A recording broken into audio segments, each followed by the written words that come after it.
16-ാം തീയതിയിടന്ന് മറുനാടൻ മലയാളി എന്ന് പറയുന്ന ചാനലിനകത്ത് ഒരു തംബ്നെയിലോട് കൂടി എനിക്കെതിരെ ഈ പറഞ്ഞ മാരകമായിട്ടുള്ള MDMA ഉപയോഗിച്ചു എന്ന് പറഞ്ഞ് ഒരു തംബ്നെയിലും എൻ്റെ ഫോട്ടോയും അതുപോലെ തന്നെ സജന നടത്തിയ പരാമർശവും MDMA ഉപയോഗിച്ചു, അവരുടെ വീട്ടിൽ വന്നു, അവരുടെ ആളുകളുമായിട്ട് ബിഗ് ബോസിലെ കണ്ടസ്റ്റൻസ് ഉണ്ടായിരുന്നു.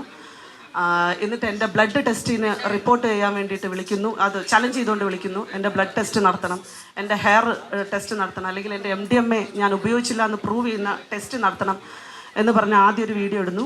രണ്ടാമതൊരു വീണ്ടും വന്നിട്ട് അതൊക്കെ വിട്, നീ ടെസ്റ്റ് റിപ്പോർട്ട് ടെസ്റ്റ് നടത്ത്. ഇതിൻ്റെ പുറത്ത് ഈ സ്റ്റേറ്റ്മെൻറ്റുകളൊക്കെ അടിസ്ഥാനത്തിൽ എനിക്ക് വന്നത് മാരകമായ സൈബർ ബുള്ളിങ് ആണ്. എന്നെ സംബന്ധിച്ചിടത്തോളം എനിക്കൊരു 16 വർഷങ്ങളായിട്ട് ഞാൻ കേരളത്തിലെ സാമൂഹ്യ കലാ രാഷ്ട്രീയ ഇടങ്ങളിൽ പ്രവർത്തിക്കുന്ന ഒരു സാമൂഹ്യ പ്രവർത്തകയാണ്.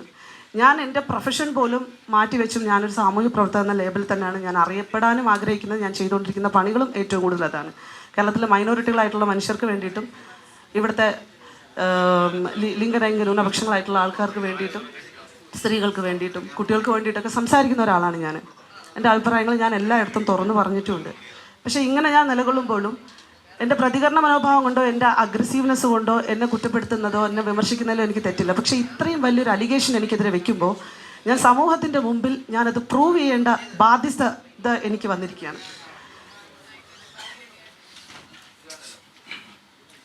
ഇത് അന്ന് എന്നെ വെല്ലുവിളിച്ചെങ്കിലും ഞാൻ കുറേയൊക്കെ ചലഞ്ച് ചെയ്തുകൊണ്ട് നിന്നെങ്കിലും ഞാൻ ആ സമയത്ത് എടുത്ത എൻ്റെ MDMA ഉപയോഗിച്ചിട്ടില്ല എന്നുള്ളതിൻ്റെ റിപ്പോർട്ടാണ് ഇത് ഞാൻ സെൽഫായിട്ട് എടുത്താണ്. ഇത് വേണമെന്നുണ്ടെങ്കിൽ ഇത് DDRCയിലാണ് ചെയ്തത്. ഇതിൻ്റെ ആക്സസ് നമ്പറും കാര്യങ്ങളൊക്കെ എൻ്റെ കയ്യിലുണ്ട്. എൻ്റെ അടുത്ത് ചോദിച്ചാൽ ഞാൻ തരാം. ഇതിൻ്റെ ഭാഗമായിട്ട് പൊതുസമൂഹം വെല്ലുവിളിച്ചതിൻ്റെ ഭാഗമായിട്ട് എൻ്റെ വീട്ടിൽ റെയ്ഡുണ്ടായി. എക്സൈസ് കമ്മീഷണറുടെ റെയ്ഡാണെന്ന്. ആ റെയ്ഡിൽ ക്ലിയർ ചീട്ടാണ് എനിക്ക് തന്നേക്കുന്നത്. എൻ്റെ വീട്ടിൽ നിന്ന് വ്യാജനൊന്നും കിട്ടിയിട്ടില്ല എന്നുള്ള ക്ലിയർ ചീട്ട് എന്നെ ഉൾപ്പെടെ പരിശോധിച്ച് ക്ലിയർ ചീട്ട് നൽകി. പക്ഷെ അവരുടെ ഭാഗത്തു നിന്ന് വേറെ റോങ് ആയിട്ടുള്ള ഒന്നും തന്നെ സംഭവിച്ചിട്ടില്ല. അവരൊക്കെ വളരെ നല്ല രീതിയിൽ തന്നെയാണ് ഇടപെട്ടിട്ട് പോയത്. ഞാൻ നല്ല രീതിയിൽ തന്നെയാണ് അവരുടെ അടുത്ത് കോപ്പറേറ്റ് ചെയ്തതും. പക്ഷേ ഇത്തരത്തിലൊരു കാര്യം സംഭവിക്കുമ്പോൾ നമുക്കുണ്ടാകുന്ന ആത്മാഭിമാന പ്രശ്നമുണ്ട്. നാളെയും ഒരാൾക്കെതിരെയും ഇതുപോലെ ഒരു വ്യാജ ആരോപണമോ അലിഗേഷനോ വരുമ്പോൾ ആരും പേടിച്ച് പിന്മാറാതെ അവരവരെ പ്രൂവ് ചെയ്യാൻ വേണ്ടിയിട്ട് മാക്സിമം ശ്രമിക്കുക എന്നുള്ളതാണ്. 2.5 ആഴ്ചയായിട്ട് ഞാൻ എൻ്റെ ജോലികളൊന്നും ചെയ്യാൻ പറ്റാതെ ഞാൻ കോടതിയിലും കേസും കാര്യങ്ങളുമായിട്ട് നടക്കുകയാണ്. ജൂൺ 6-ാം തീയതി ഈ സജൻ എന്നെ ത്രെട്ടൻ ചെയ്തതുമായിട്ട് ബന്ധപ്പെട്ടിട്ട് ഞാൻ മ്യൂസിയം പോലീസ് സ്റ്റേഷനിൽ പരാതി എടുത്തതിൻ്റെ FIRൻ്റെ കോപ്പിയാണ്. ഞാൻ സമയം ലേറ്റായത് അതുകൊണ്ടാണ്. FIRൻ്റെ കോപ്പിയാണ്. ഇത് കൂടാതെ എനിക്കുള്ള വലിയ ത്രെട്ടനിങ് എന്തെന്ന് വെച്ച് കഴിഞ്ഞാൽ ഞാൻ മുന്നേ കൊടുത്ത രാഷ്ട്രീയപരമായിട്ട് എനിക്കുണ്ടായ അലിഗേഷനെതിരെയൊക്കെ കൊടുത്തിരിക്കുന്ന പരാതികളുടെ പ്രതികളെ ഇവർ കോർഡിനേറ്റ് ചെയ്തുകൊണ്ട് എൻ്റെ പാസ്റ്റ് ഹിസ്റ്ററിയിൽ എൻ്റെ ചൈൽഡ്ഹുഡിൽ നടന്ന എൻ്റെ വിവാഹം അവിടെ നിന്ന് തുടങ്ങി അവരുടെ ഫാമിലിയെ തുടങ്ങി ബാക്കിയുള്ള എല്ലാ പ്രതികളെയും, അതായത് ഞാൻ കൊടുത്ത പരാതിയിലെ പ്രതികളെല്ലാവരും കോർഡിനേറ്റ് ചെയ്തുകൊണ്ട് എനിക്ക് കൊട്ടേഷൻ ഉണ്ടായി. 23-ാം തീയതി തന്നെ രാത്രി വലിയ തോതിലുള്ള ഫോണിൽ വിളിച്ചിട്ട് എന്നെ പുറത്തേക്ക് ഇറങ്ങി വരാനും എന്നെ വെട്ടിക്കീറോന്നും പറഞ്ഞിട്ട് 2014 ഞാൻ കേസ് കൊടുത്ത പ്രതി എന്നെ വിളിച്ച് ഭയങ്കരമായിട്ട് പ്രശ്നമുണ്ടാക്കി. ഞാൻ അപ്പം തന്നെ മ്യൂസിയം പോലീസ് സ്റ്റേഷനിൽ വിളിച്ചറിയിച്ചു. അവരപ്പം തന്നെ അയാളെ വിളിച്ചപ്പോൾ പോലീസുകാരെ തെറി വിളിച്ചു അയാൾ. അപ്പോൾ അവർക്ക് മനസ്സിലായി ശരിക്കും എനിക്ക് ത്രെട്ടൺ ഉണ്ടെന്നുള്ളത്. അങ്ങനെ അവരെൻ്റെ വീട്ടിൽ വന്ന് എനിക്ക് കാവൽ നിന്നു.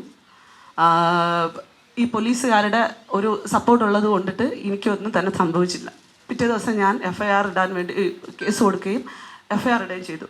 ഞാൻ ആദ്യം തന്നെ 16-ാം തീയതി തന്നെ സജന എനിക്കെതിരെ നടത്തിയ പരാമർശവുമായിട്ട് ബന്ധപ്പെട്ടിട്ട് ഞാൻ കമ്മീഷണർക്ക് കൊടുത്ത പരാതിയുടെ കോപ്പിയാണിത്. അവിടെ കമ്മീഷണർ ഓഫീസിലൊരു പരാതി കിടപ്പുണ്ട്. ഇത് 2ാമത് ഞാൻ കൊടുത്തതാണ്. കാരണം ഇതെൻ്റെ ത്രെട്ടനുമായിട്ട് ബന്ധപ്പെട്ടിട്ട് ഞാൻ കൊടുത്ത പരാതിയാണ്. കമ്മീഷണർ ഓഫീസിൽ കൊടുത്തതിൻ്റെ ഭാഗമായിട്ട് തന്നെ അവർ അതിവേഗം തന്നെ ആ കാര്യങ്ങളിൽ ഒരു അന്വേഷണം നടത്തുകയും എനിക്ക് നീതി കിട്ടുമെന്നുള്ള പ്രതീക്ഷയിൽ ഞാൻ ഇരിക്കുകയാണ് ഈ വിഷയത്തിൽ. അതുപോലെ ഞാൻ കോടതിയിൽ എൻ്റെ അഡ്വക്കേറ്റ് മുരളി സാറാണ്, വള്ളക്കടവ് മുരളി സാറാണ്. സാറിൻ്റെ കയ്യിൽ ഞാൻ ഡിഫമേഷൻ സ്യൂട്ട് ഫയൽ ചെയ്യാൻ വേണ്ടിയിട്ട് കൊടുത്തിട്ടുണ്ട്.